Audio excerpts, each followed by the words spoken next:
No, may photo booth, may claw machine. Oh. Ano to, elevator style photo booth. Okay, mga ganyan dati yan. Para ka na sa loob ng pot. Wow! Oh.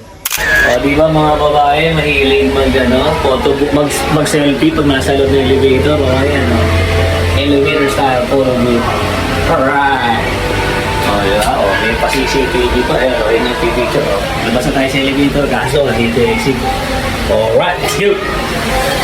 Nga lang, $150, $200. Dito naman tayo sa loob. Pwede kang magligit-ligit ng kung ano-ano dyan. Okay, VIP natin, si Churik in the house. Di ba? You know. Ano, may nakaupa pa. Tagos tayo sa kamila. Di ka natin. Toilet, tabilaan. Dito tayo. Yan. Para tong para ka nasa stadium. Para ka nasa oval track. Sa oval track.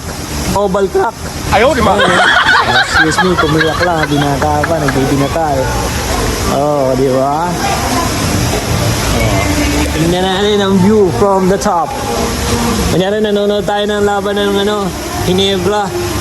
Papanorin natin sa Araneta. Nandito tayo sa Araneta Coliseum. Tingnan natin yung kabilang Ginebra! Para nasa Araneta ka lang, nasa bleacher. Ang pambiling ticket. Akit tayo sa kabila para kompleto yung mga view.